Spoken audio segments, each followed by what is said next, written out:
It's rather easy to give up when things are starting to get uncomfortable.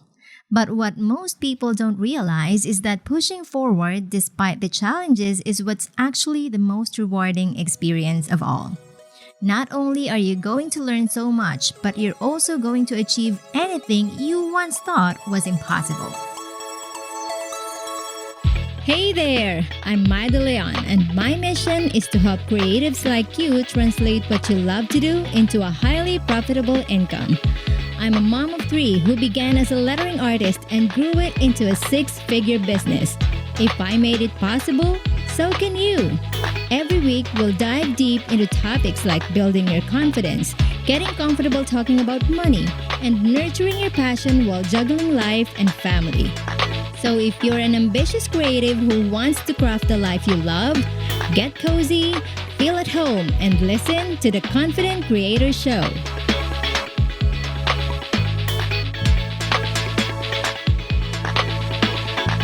Hey creators, and welcome to episode number 23. 2020 is coming to an end in a few days. What a year it has been, huh? I know we're all pretty much saying the same thing, but hey, despite the challenges this year has brought us, I'm pretty sure there are a lot of great things we have learned. I know I did. Yeah, it started rough, and it all came out of the left field. Then we went through the messy middle, but we're now slowly seeing a bit of some light. I'm sure there will be more challenging months ahead of us as we go into the new year, but let's not dwell on what we could be, and instead, let's look back and reflect on our successes despite the challenges. And I'm going to do that by giving you a look at how our year was inside our business. But before we do so, can you do me a favor and screenshot this episode while you're listening to it? Share it on Instagram and tag me at Maida Leon so I can give a shout out to you too. It would really mean the world to me if you can help spread the word about the Confident Creator Show. Thank you in advance. You're my hero. My brand new course, Art of Selling, is coming up. If you are looking for ways to grow your business, selling products and services is another way to diversify your income. Inside this program, I'll teach you all my strategies when it comes to crafting the perfect product to sell and how to launch it successfully. These are the same strategies I've personally used in my business and have helped my clients launch their own products and programs as well. I've seen them succeed from making their first $4,000 online sales to making over $100,000. If they did it, you're capable of doing the same. Art of Selling can help. If you want to be the first to hear about it, be sure to go to maidaleon.com/artofselling to get on the waitlist. Now, this is the first time I'm sharing something like this, but I know that it's going to help you with your business, so I'm going to be open about it. Let's get to it, shall we? What I'll be sharing with you in this episode are both the challenges that I've faced in the business and how I was able to overcome them.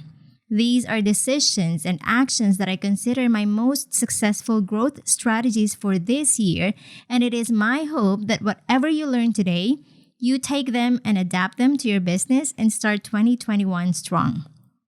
Let's start with my email marketing strategy. I've been doing email marketing since my scrapbook days way back in 2009. And over the years, I have learned a lot of things to grow my business by leveraging this very powerful marketing tool that so many people ignore. It really is by far the most successful growth strategy year on year. Building an email list allowed me to sell multiple products and coaching programs. Now, we started the year with 21,000 people on my email list.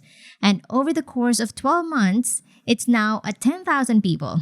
I know you're like, wait, how is a reduced number a good thing?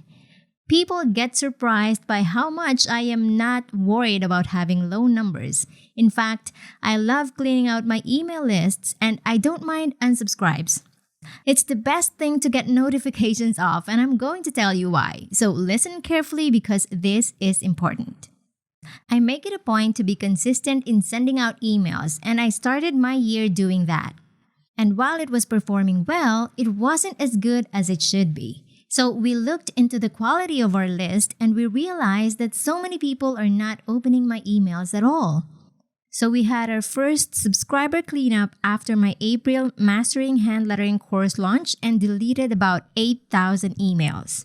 That brought my email list down to 13,000 plus people, and my emails performed better after that.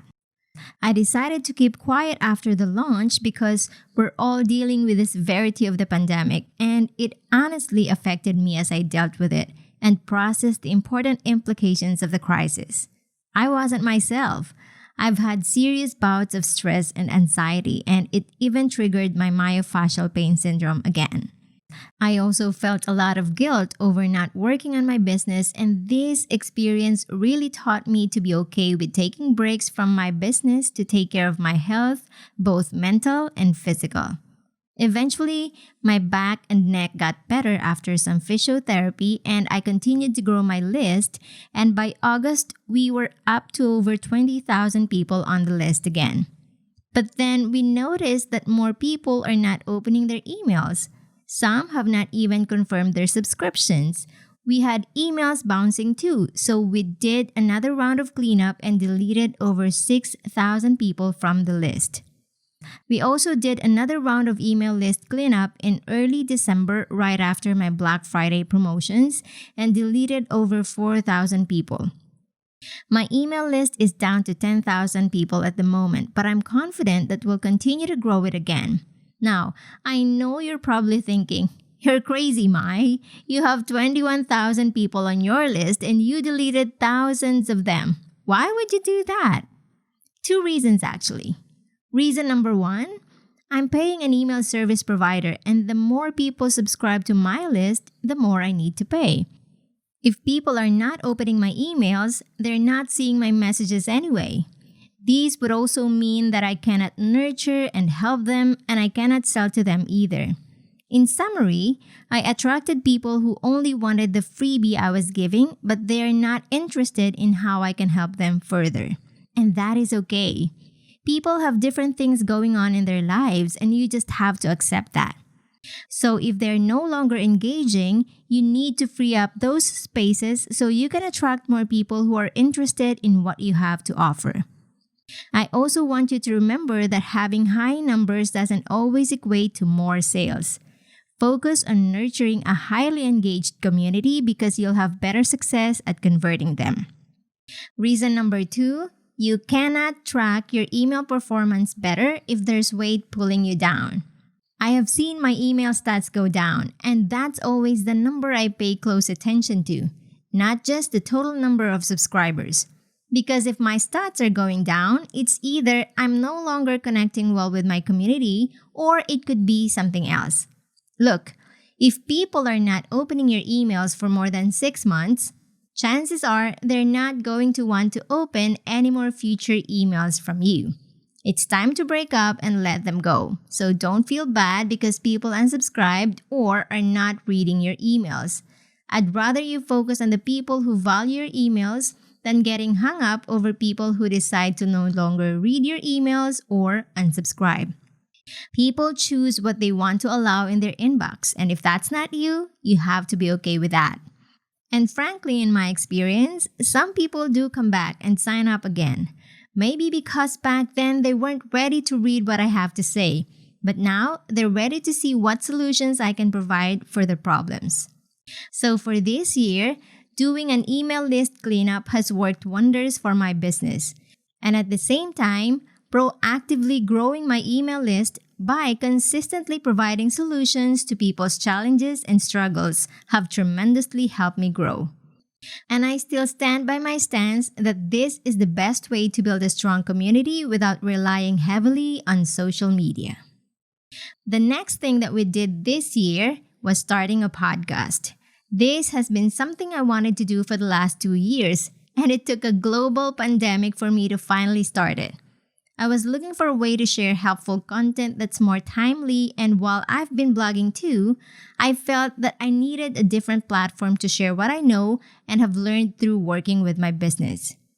The Confident Creator Show has been very instrumental in getting more people into my list organically. To date, we have over 4,500 downloads. It's still in its infancy, and I honestly cannot wait to see what impact this podcast will have on you, my confident creators, and of course, my business as well. I can't wait to do episode number 300 and look back into this episode and tell you, hey, once upon a time, I only have 4,500 downloads. This is definitely one of the most exciting things I did this year. Starting this podcast not only allowed me to share my journey of creating and building content that's helpful for my audience, but it also gave me something to work on during the pandemic. Remember what I shared earlier about having bouts of anxiety? This podcast was instrumental in renewing my drive to work on my business. I'm thankful I started this, and with the help of my husband and my team, I'm eager to produce more content for you in 2021. All right, moving on, the next strategy we did was doing more sales calls. I have a one-on-one coaching service that costs 5 figures, but despite the pandemic, I actually sold out all my 8 slots this year just by actively doing more sales calls. And I know you'll ask, how and where are you getting people for these calls, Mai? Of course, I did not blindly call people just to get sales. I don't do cold calls, and I don't randomly DM creators out of the blue to tell them about my coaching program either.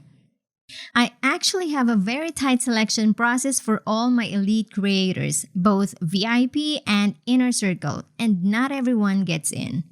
Surprisingly, it was through actively posting on my Instagram stories. Despite my lack of presence on my Instagram grid, and I'll share with you the reason why a bit later, I made sure that my stories are active. I have students and former clients who had great successes from the program. Sharing their success allowed people to see the possibilities of what my coaching can do for them.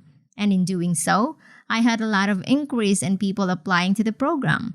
And from those applications, I carefully selected only the people I know the program will be a perfect fit for. I don't just get anyone for the sake of making money, because whenever I coach someone, I'm heavily invested in their success. I needed to know that whoever I allow into the elite creators circle understands the value of what I'm providing and that they will take action and are motivated to get the results they want. So it's not just a sales call, but a screening call and a get to know your business better type of call, so I can determine if the program is a good fit for both of us. Let me tell you from experience, it can be draining to work with someone who is unwilling to do the work. Not only is it going to be a complete waste of both our time and energy, but I also won't be happy and satisfied if my clients don't get the value they invested in the program. So in case you've been wanting to add a coaching program to your service offerings, do consider carefully selecting your clients. It's going to be worth it. So far, my clients have had their biggest wins this year, and I couldn't be happier for them. Moving on to our 4th strategy, we rebranded Mastering Hand Lettering as an independent lettering program. I launched this course as my signature program, combining my knowledge of lettering and the business that comes with it. But over the last couple of months, I've struggled with my messaging. I've been contemplating splitting the course for a long time, and this year provided the perfect opportunity to do that. With many people stuck at home, they finally have time to pursue things they've put off, and lettering has become one of the things they wanted to learn. So, we removed the business part of the course and offered only the lettering modules, which people can buy at any time. And yes, I even started offering it as an evergreen product. It was one of the best decisions I've ever made this year. Finally, the last strategy we did was run a Black Friday and a year-end sale. Now, I'm not one to offer sales or discount my products. My students can attest to that. I was able to sell my VIP program without issues or deep discounts, but I'm also aware that there are people out there who want to learn but are financially struggling because of the global pandemic.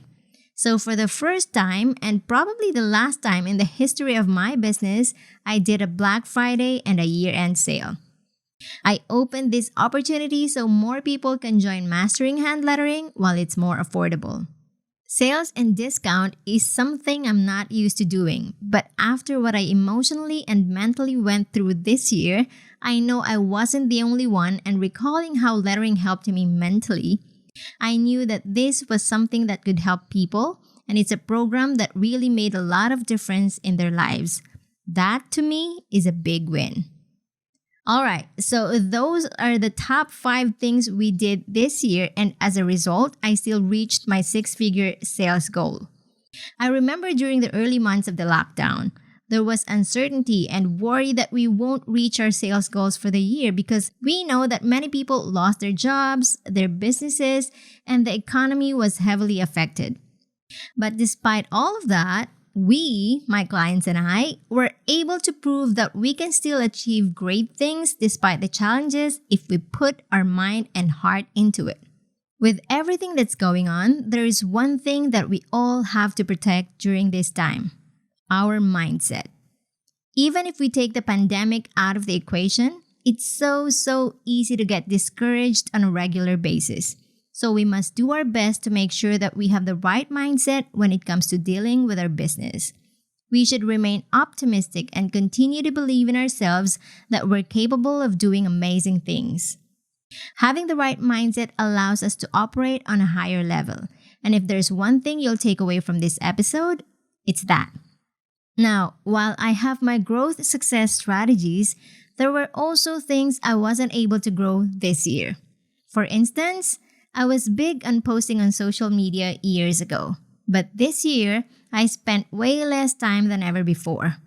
There are just so many things going on around, and I had to choose between protecting my time, sanity, and mindset to showing up online for the sake of showing up. So I chose Instagram Stories as my platform to connect with my audience on social media. For one, it's way more casual and faster than creating a curated content for the grid.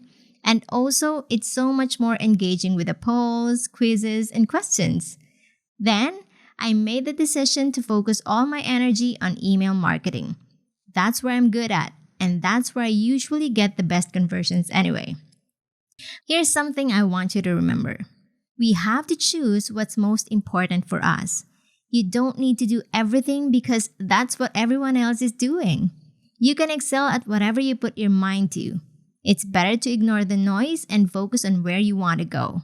So you could say that the overall strategy I took this year was to downsize, refine, and slow down to grow. That's it for another episode, and I hope that these top 5 growth strategies have inspired and motivated you to do the same for 2021. If you love this episode, do share it with your creative friends and tag me at MyDeLeon. You'll also find the show notes at mydeleon.com/23. Likewise, don't forget to subscribe and leave us a review on iTunes because your reviews help us keep the podcast going. We're so thankful for you this year, and I hope you'll continue to support us in 2021. Have a prosperous new year, creators. Keep creating and stay confident. Until next time, this is Mai.